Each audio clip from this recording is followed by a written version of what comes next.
The chamber was old, older than most living things in the galaxy. Its walls were carved from stone pulled out of a dead moon, and its ceiling stretched so high that clouds sometimes formed near the top. 12 seats curved around a central floor like the ribs of some enormous beast, and in each seat sat the representative of a species that had ruled the stars for thousands of years. This was the Galactic Hegemony Council, and they had gathered today to discuss a problem. The problem was humanity. Archon Vialthus stood at the head of the chamber, his crystalline bones catching the pale light and throwing small rainbows across the walls. He was Dralith tall, ancient, and so deeply certain of his own importance that the universe had never once given him a reason to question it. His voice hummed when he spoke, like a machine warming up, and every species in the room had learned long ago to listen when that hum began. 200 years, Vialthus said, and he let the words sit in the air like smoke. That is how long the humans have been among us. 200 years since they crawled out of their small yellow sun and touched the void for the first time. And in that time, that tiny, insignificant blink of time, they have spread to 93 systems. He paused. The number did its work. Murmurs passed between the seats. They have not conquered, Vialthus continued, his tone careful and sharp. Let me be clear about that. They have not taken a single world by force. They have done something far more dangerous. They have made themselves necessary. He touched a control on his podium, and the air above the central floor, filled with light, star maps appeared, showing trade routes and supply lines, and communication networks. And running through all of it, like veins in a body, were human systems. Human ships, human stations, human engineers keeping alien machines running, human doctors working in alien hospitals, human merchants feeding alien cities. They are everywhere, Vialthus said quietly. And we did not notice, until it was too late, to simply ask them to leave. War Marshal Terran leaned forward in his seat. He was Graxy broad, heavy, built like something designed to break through walls. His people were warriors, and had been warriors since before most council species had discovered fire. He looked at the star map, the way a predator looks at an open field. Then we do not ask, Terran said. His voice was like gravel rolling downhill. We tell. Several councillors murmured agreement. The Dralith delegate nodded. The Suran ambassador clicked her beak twice, which meant the same thing. Only one seat remained silent. Councillor Jet Mora sat still, their body flickering with the soft bioluminescent light of the Velkari hive mind. They were not one being but many thousands of tiny organisms linked together into a single thinking shape. They processed information differently than the others. They saw patterns, and the pattern they saw right now made them deeply uncomfortable. May I ask, Jet Mora said, their voice like wind through grass, what the humans have actually done wrong? The chamber went quiet. Vialthus turned slowly. They exist too loudly, he said, and they grow too fast. That is enough. Jet Mora wanted to say more, but the weight of 11 stairs pushed them back into silence. Vialthus straightened. Before we vote, tradition demands that the accused be allowed to speak. Ambassador Vasquez, the floor is yours. A door opened at the base of the chamber, and a woman walked in. Lena Vasquez was not tall. She was not loud. She wore a simple dark suit, and her hair was pulled back tight.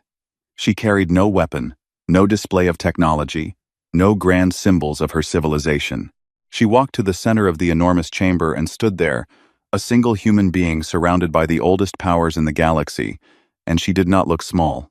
She looked ready. Thank you, Archon, she said. Her voice was steady and clear, with the kind of calm that comes not from peace but from preparation. I will be brief.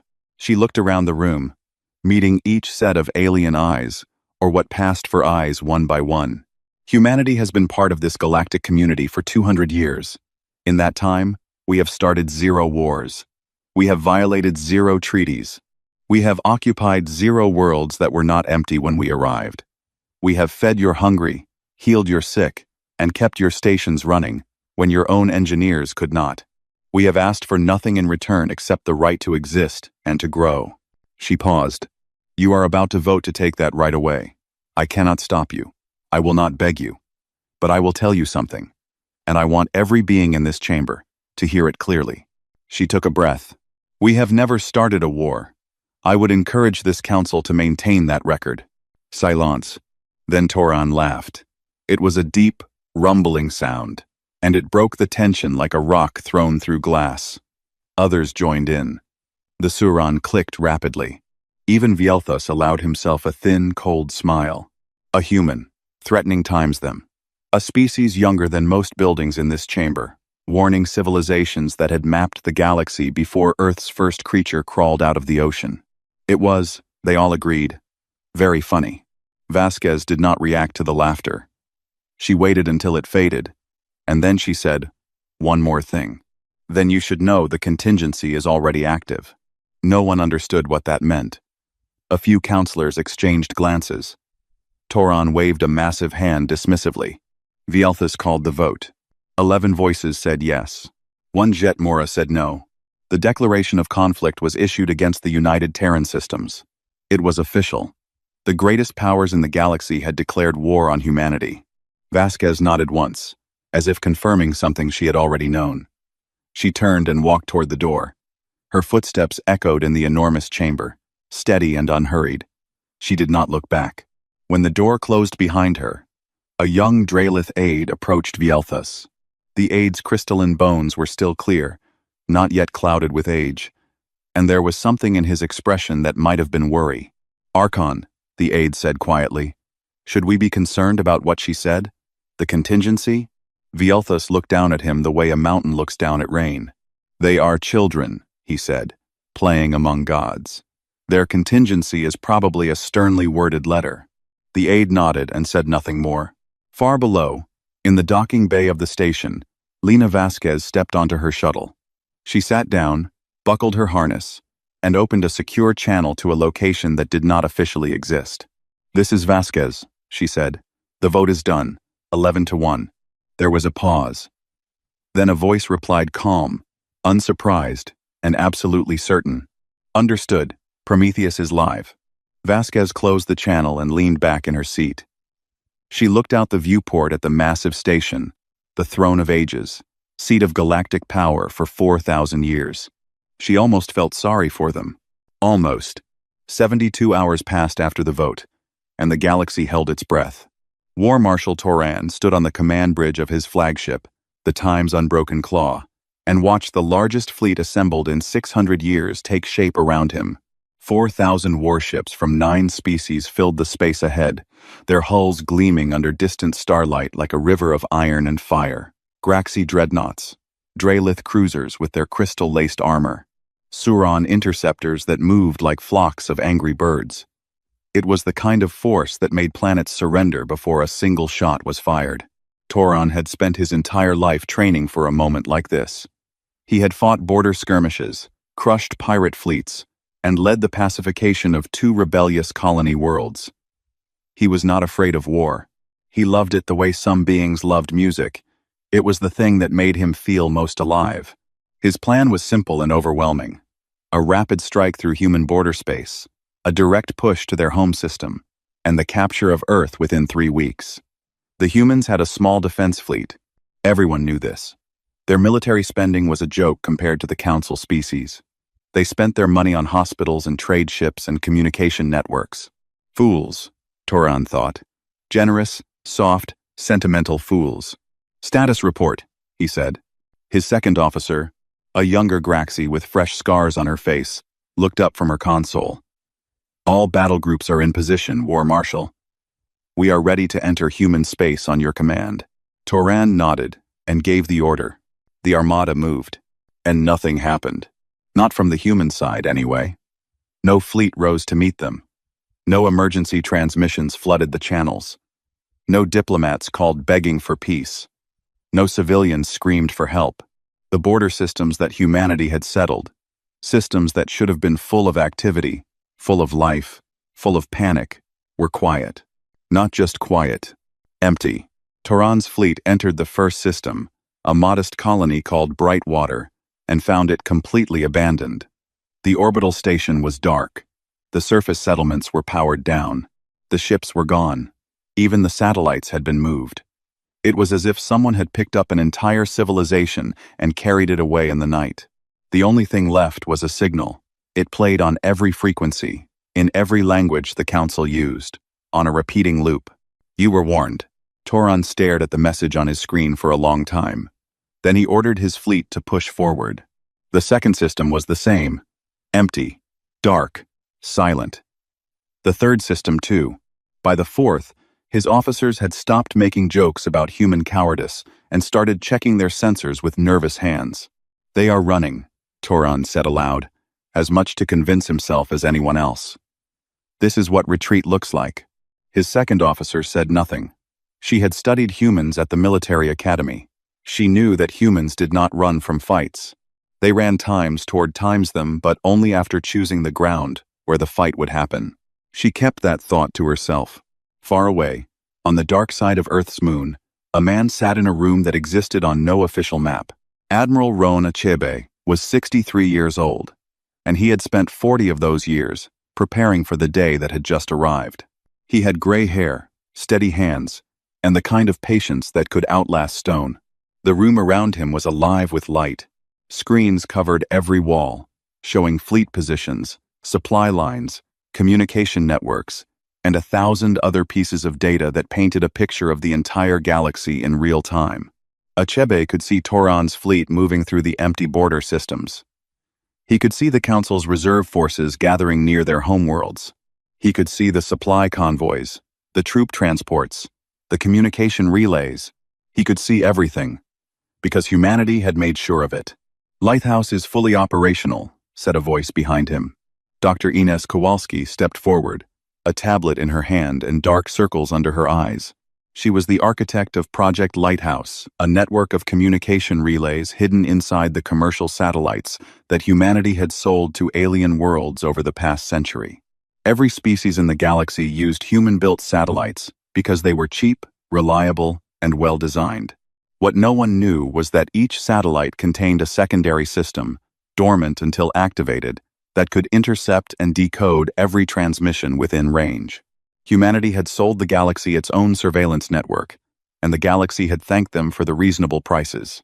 "Every Council fleet is visible," Kowalski said, scrolling through data on her tablet. "Their encrypted channels are open to us. We are reading Terran's orders before his own officers receive them." Achebe nodded slowly. "And the withdrawals?" "Complete. All border colonies evacuated to fallback positions. Infrastructure is in standby mode. The automated defense systems are armed and waiting." She paused. "The Council has no idea what they are walking into." Achebe leaned back in his chair and stared at the largest screen, the one that showed the full galactic map with every human asset marked in blue. There were far more blue dots than anyone outside this room had ever suspected. 150 years. That was how long humanity had been preparing for this moment. Not because humans were warlike, they were not. Not because they wanted conflict, they did not. But because every human who had ever studied history knew one simple truth. Eventually, someone would come for them. The universe was full of older, bigger, stronger civilizations, and sooner or later, one of them would decide that humanity had grown too successful and needed to be cut down. So humanity prepared, quietly, patiently. While they built hospitals, they also built weapons platforms hidden in asteroid fields. While they sold satellites, they also built a galaxy-wide intelligence network. While they trained doctors and engineers, they also trained soldiers and strategists. They never displayed their strength because displaying strength was a warning, and warnings gave enemies time to prepare. Humans did not warn, humans waited, and now the wait was over. On the throne of ages, Counselor Jetmora sat alone in their quarters and read. They had spent the last 3 days studying everything they could find about human history, their wars, their cultures, their patterns of behavior. What they found terrified them. Humans had a concept they called total war. It meant that when pushed far enough, humans did not simply send armies to fight. They turned their entire civilization into a weapon. Factories became ammunition plants. Scientists became weapons designers. Artists became propagandists. Farmers became soldiers. Every part of human society could transform, almost overnight, into a single, unified machine with one purpose: Survival, at any cost. No council species had ever fought like that. War, for the elder races, was a controlled thing. Fleets met. Battles were fought. Treaties were signed. It was almost polite. There was nothing polite about what humans did when they were cornered. Jet Mora sent a message to Vialthus. It was long, detailed, and urgent. It outlined what they had learned, and begged the Archon to reconsider, to open negotiations, to stop the fleet before it was too late. Vialthus read the message. He deleted it. In the fourth empty system, Toron received a report from his scouts. The fifth system ahead was also abandoned. No resistance. No humans anywhere. He smiled. They have given up. This war is already over. He ordered the fleet to increase speed. Behind them, unnoticed, a single human sensor drone watched the armada pass and sent a quiet pulse of data back to the moon. In his dark room, Achebe received the signal. He looked at the screen. He looked at the clock. He picked up a comm unit and spoke 6 words. Day 4 begins at their discretion. Then he set the comm down and folded his hands. The trap was ready. All that remained was for the enemy to walk a little further into it. The fifth system was called Harmon's Rest, named after the first human captain who had mapped it. It was a small system. 1 yellow star, 3 rocky planets, a belt of asteroids thick enough to hide a small moon. Nothing special. Nothing worth remembering. It would become the most remembered place in galactic history. Toron's armada entered the system at full speed. 4,000 warships stretched across space in a wide formation designed to sweep and conquer. Sensors showed the same thing they had shown for days: nothing. Empty space. Dead stations. Silence. Toron stood on his bridge and allowed himself a moment of satisfaction. 5 systems taken without a single shot fired. The humans were broken. The war would be over before the Council's supply ships even needed to refuel. Scan the asteroid belt, he ordered casually. Then prepare to move to the next system. His sensor officer ran the scan. The results came back normal. Rocks, dust, trace metals. Nothing alive. The scan was wrong. The asteroids woke up. There was no other way to describe it. One moment they were dead rocks floating in the void. And the next moment, hatches opened across hundreds of them. Hatches that had been hidden for years, sealed and painted to match the stone around them. And from inside those hatches came weapons. Railguns, missile batteries, energy projectors, autonomous drones by the thousands, pouring out of hollowed rocks like wasps from a nest. The first wave of fire hit Toron's vanguard before anyone could give an order. 36 ships were destroyed in the first 90 seconds. Not damaged, destroyed. Torn apart by weapons that had been aimed and calibrated long before the fleet had arrived. Toron roared a command, and his fleet began to return fire, but there was nothing to shoot at. The weapons platforms were small, scattered, and hidden among millions of asteroids. Hitting them was like trying to swat individual flies in a storm. And while his gunners searched for targets, the drones arrived fast, silent, and seemingly endless, crashing into ships like burning rain. Fall back, Toran ordered. All ships, reverse course to the jump point. The fleet turned. It was a difficult thing to do with 4,000 ships under fire, and the turn was messy, with vessels colliding and formations breaking apart. But Toron was experienced, and his officers were disciplined, and slowly the armada began to pull away from the killing field. They reached the jump point. They activated their faster-than-light drives. Nothing happened. The drives spun up, reached the threshold, and collapsed. Every ship, all at once, as if the laws of physics had suddenly changed in this small patch of space. Because, in a way, they had. Gravity well generators. Humanity had buried them in the outer edges of the system, deep beneath the surfaces of dead moons where no scanner would think to look. When activated, they created pockets of distorted space that made faster-than-light travel impossible. The fleet was trapped. They could not jump out. They could only move at normal speed, which meant days of travel to reach the edge of the effect days spent under constant attack from weapons that never ran out of ammunition and never needed to sleep. Toron lost 800 ships in the first 6 hours. Not in a battle. There was no battle. A battle required two sides fighting each other. This was something else. This was a slaughterhouse designed by patient hands and activated with perfect timing. He sent a desperate message to the council. Send reinforcements. Send anything. We are dying here. The council received his message. They prepared to respond. And then, their own problems began. It started small.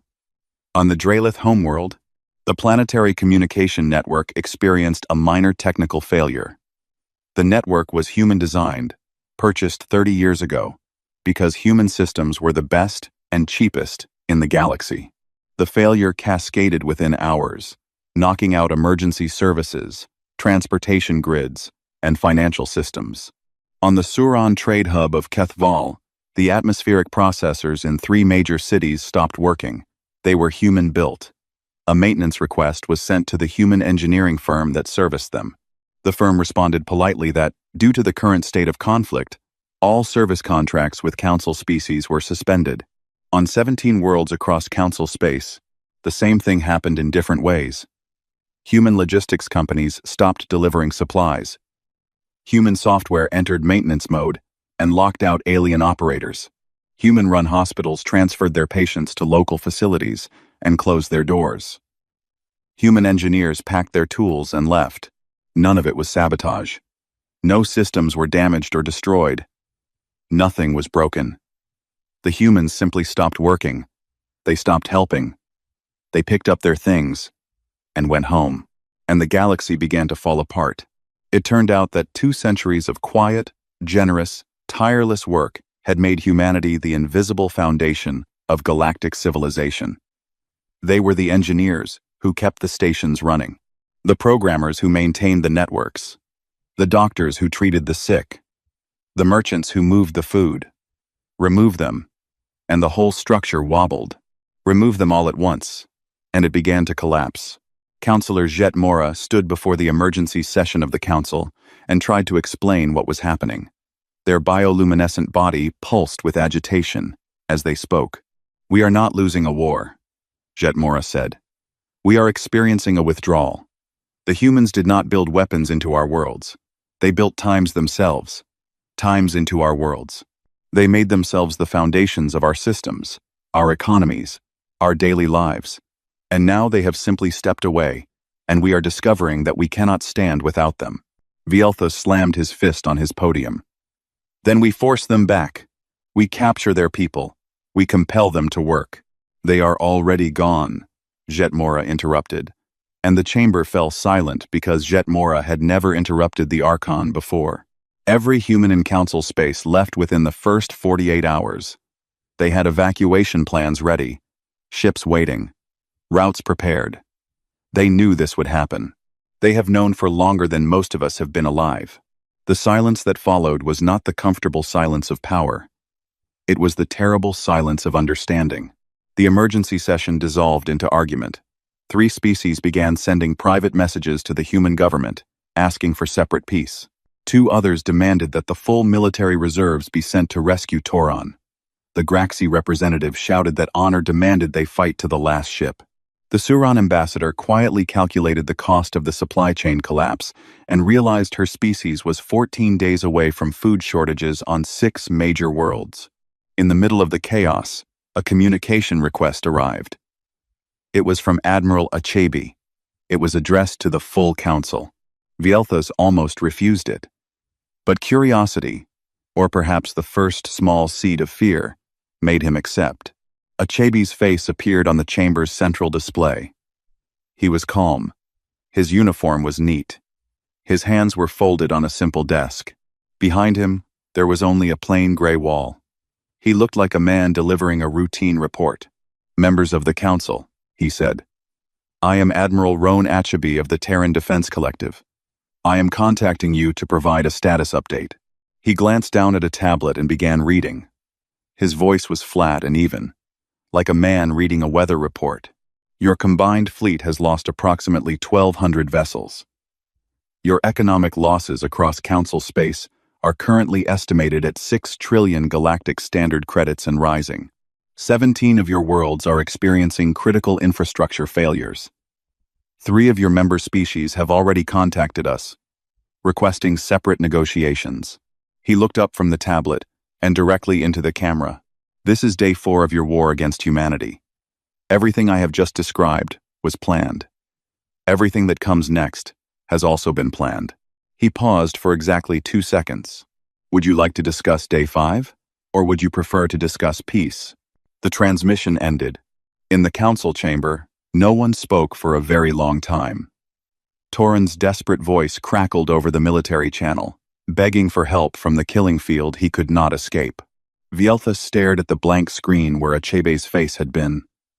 For the first time in his long life, the Archon of the Galactic hegemony did not know what to do. And somewhere in the dark, between the stars, the human fleet waited. It had not yet moved. It had not yet revealed itself.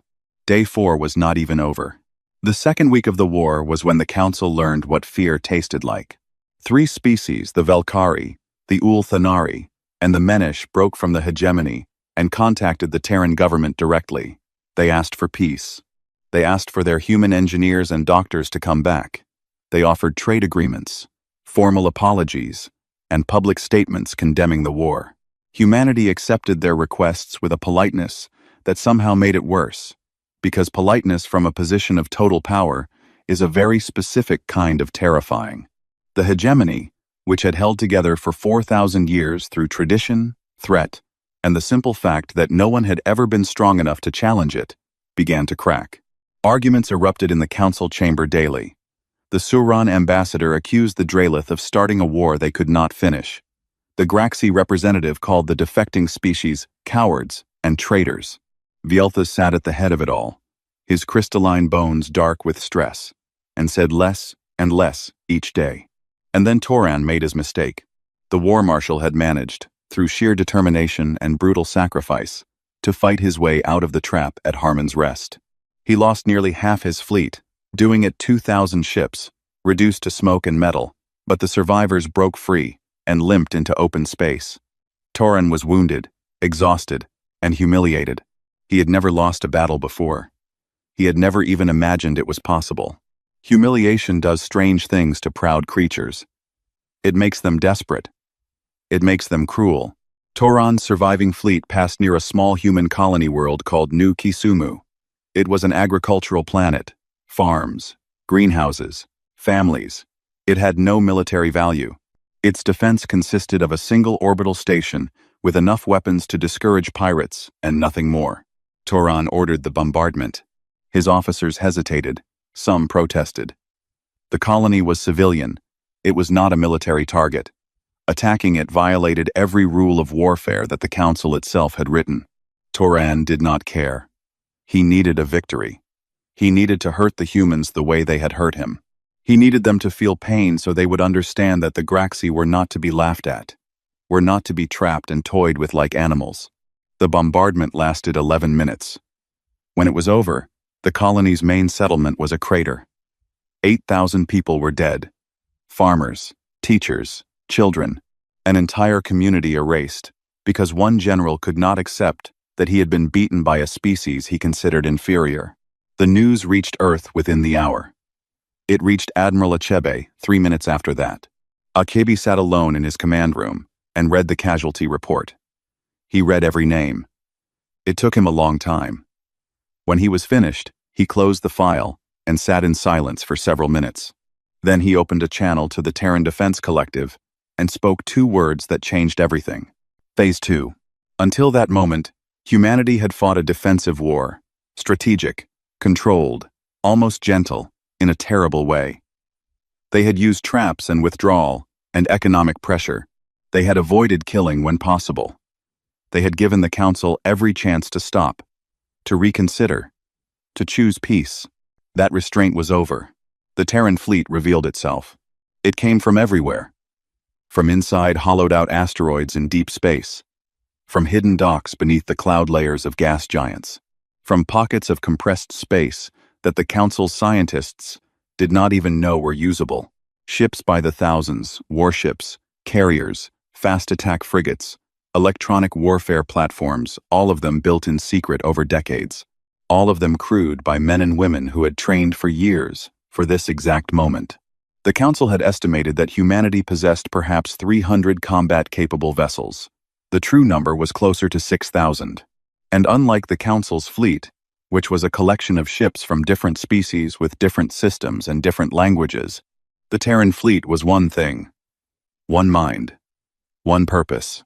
Every ship connected through lighthouse, every captain receiving real-time intelligence, every weapon system coordinated by a single strategic network. The counterattack began at dawn, Earth time. Achebe chose dawn on purpose. It meant something to humans. In the first 12 hours, Terran forces disabled the Graxi homeworld's orbital defense grid. They did not destroy it. They sent electronic warfare ships that blinded the grid's sensors and froze its targeting systems, rendering it useless without killing anyone.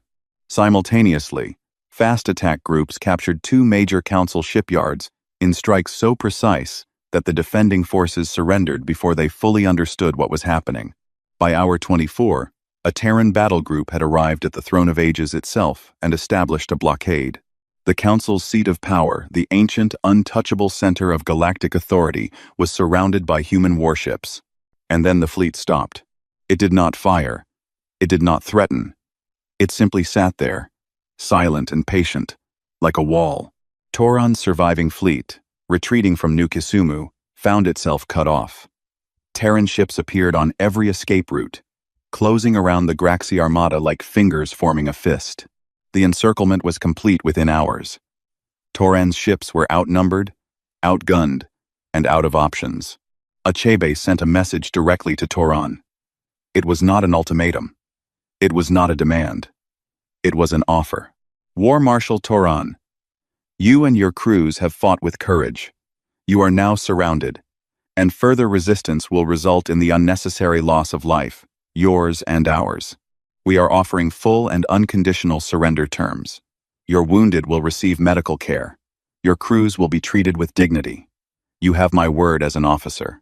Toran sat in his command chair, surrounded by the wreckage of his ambition, and read the message 3 times. Part of him wanted to fight to the death. The Graxi way was to die standing, weapon in hand, roaring defiance at the void. But his crews were exhausted, his ships were broken, and somewhere in the back of his mind, a small voice reminded him that his attack on New Kisumu had not been the act of a warrior. It had been the act of a coward. He accepted the surrender. When Toran was brought aboard the Terran flagship, he expected what any defeated commander in Council space would expect: humiliation, interrogation, and probably a slow death used as a message to others. He was escorted to a room and told to wait. A medic arrived. She was young, human, with steady hands and kind eyes. She treated the wound on his arm, a burn from an exploding console, without speaking. She gave him water. She gave him food, chosen carefully to match Graxi dietary needs. She told him the doctor would check on him in an hour. Then she left. Toran sat alone in the small, clean room and stared at the bandage on his arm.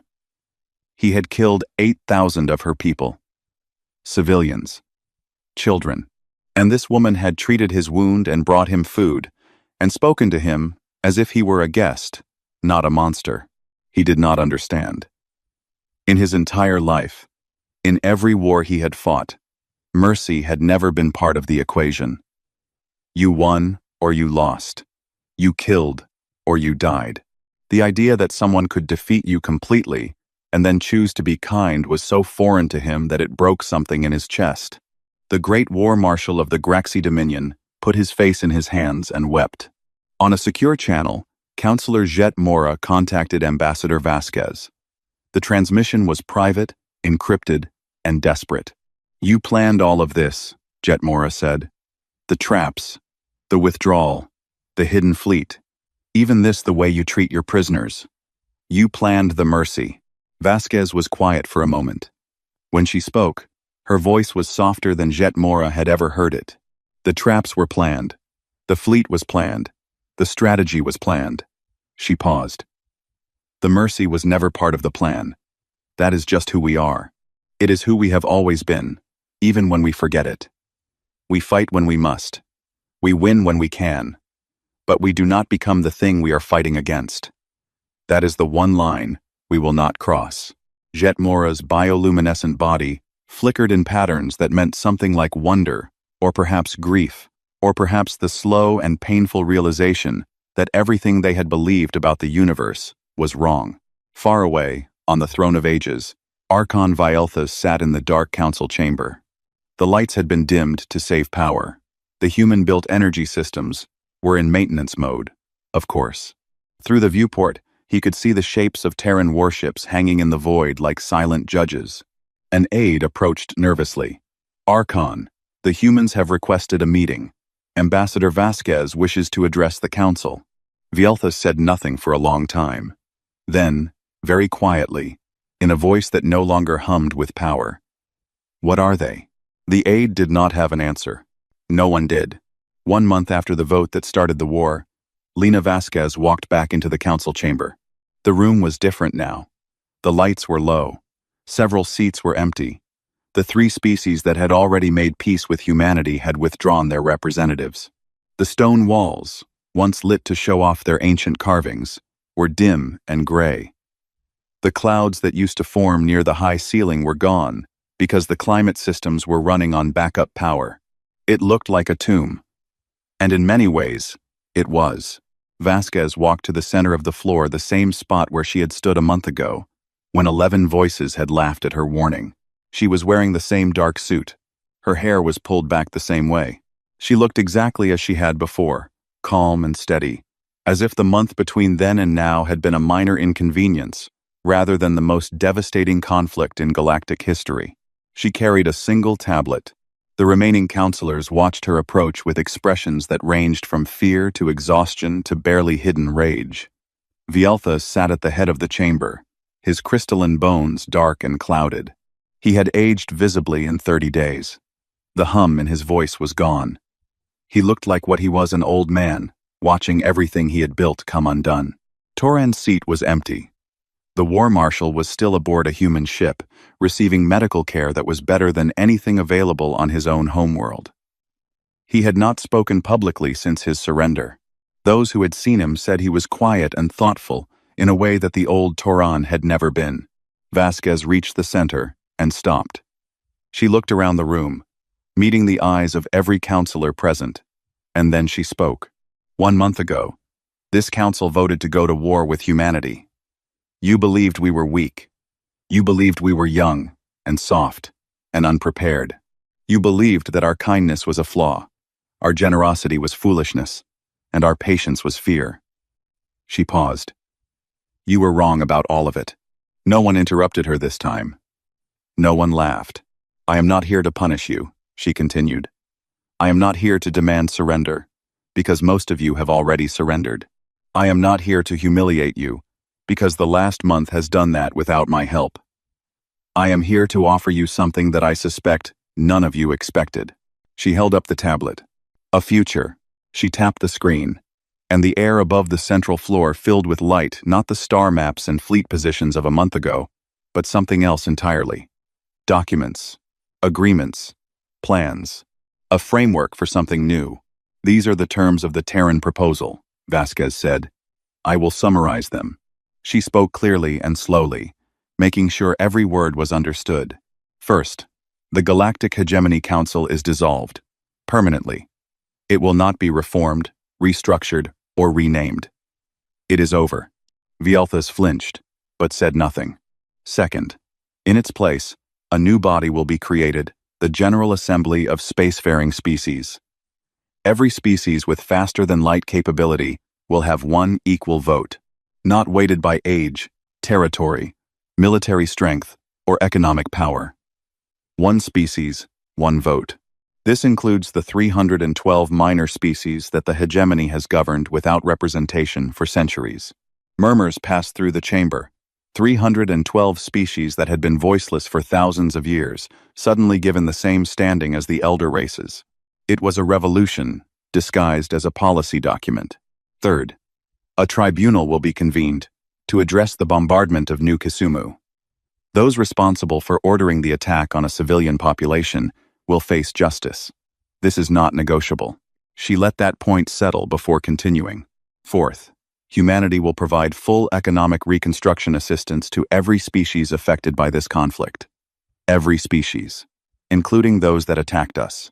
We will send engineers to repair the systems we withdrew from. We will send food to worlds facing shortages. We will send doctors to hospitals that need them. We will do this freely, without conditions, because it is the right thing to do. The Terran ambassador leaned forward. And what do you want in return? Territory? Control of trade routes? A permanent seat of authority?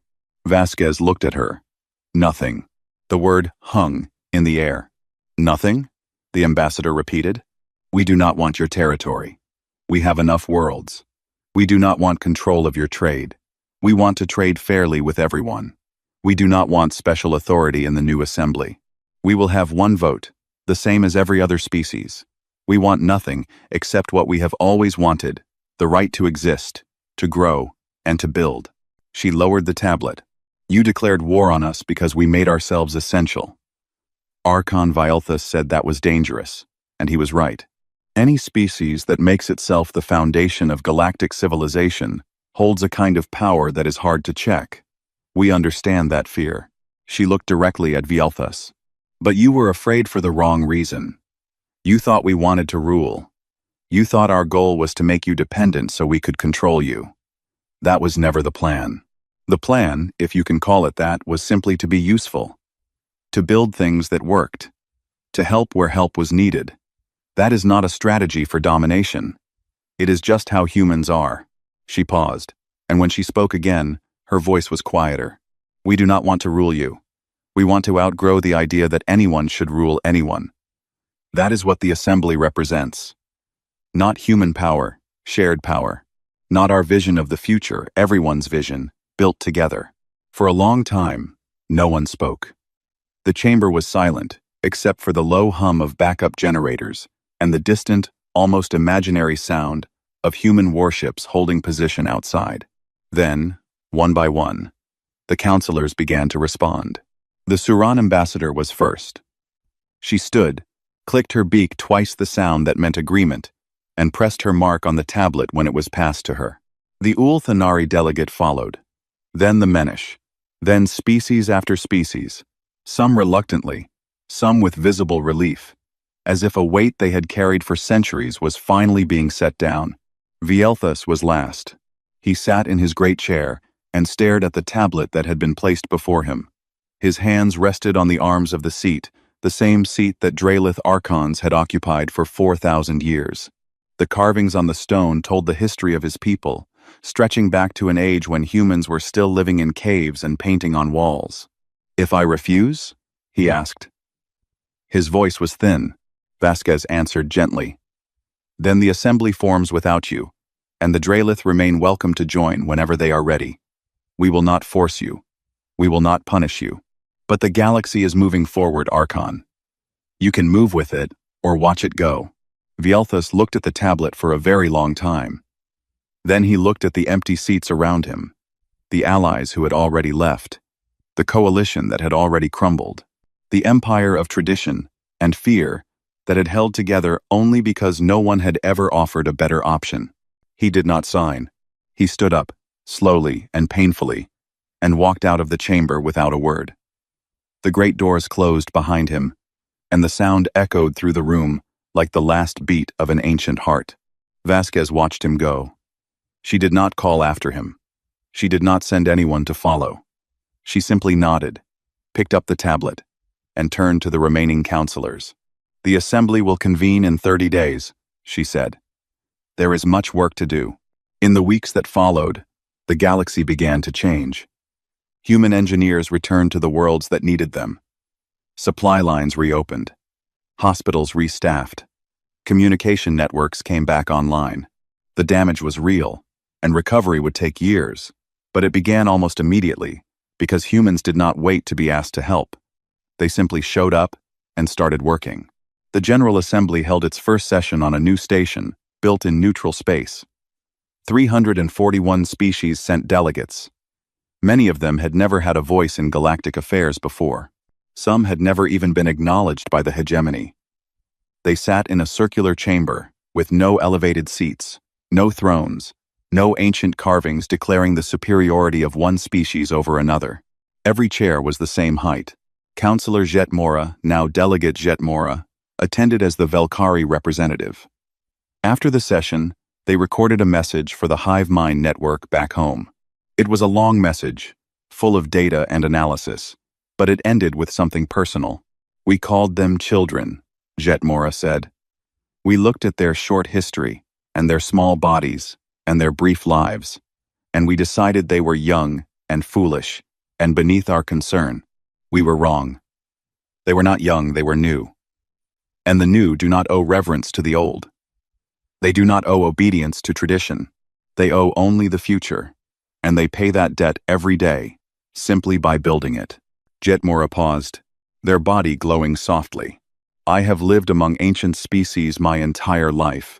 I have seen civilizations that measure their history in tens of thousands of years. None of them frighten me. But the humans, who measure their star-faring history in mere centuries, they fill me with something I have never felt before. I think the word, in their language, is hope." On the colony world of New Kisumu, construction crews cleared the last of the rubble from the bombardment. The crater where the main settlement had been was being transformed into a memorial garden. Around it, new buildings were rising: homes, schools, a medical center. The workers came from 14 different species. Some of them had been enemies a month ago. Now they carried beams and mixed concrete side by side, and in the evenings they shared meals and taught each other songs and tried to pronounce each other's names correctly. A Terran news network ran a short segment about it. The anchor read the report in the same calm, professional tone used for weather updates and traffic advisories. The General Assembly convened today for its first full session, with representatives from 341 species in attendance. In other news, the colony of New Kisumu has begun rebuilding. Volunteers from 14 species have arrived to assist with construction. The new memorial garden is expected to open next spring. Then the anchor moved on to the next story, because for humans, rebuilding after disaster was not remarkable. It was not heroic. It was not special. It was just what they did. In the empty council chamber on the throne of ages, the lights had gone out completely. The ancient carvings on the walls were invisible in the darkness. The 12 great seats stood empty and would stand empty forever. Somewhere in the station, in a small room with a viewport facing the stars, Archon Vialthus sat alone. He watched the human ships departing one by one, their engines leaving trails of blue light against the blackness. They were leaving. They had won, and they were leaving. They had not claimed the station. They had not torn down the carvings. They had not even changed the locks. They had simply made it irrelevant. Vialthus sat in the dark and watched the lights disappear, one by one, until the only things left were the stars. The old universe was gone. The new one had already begun.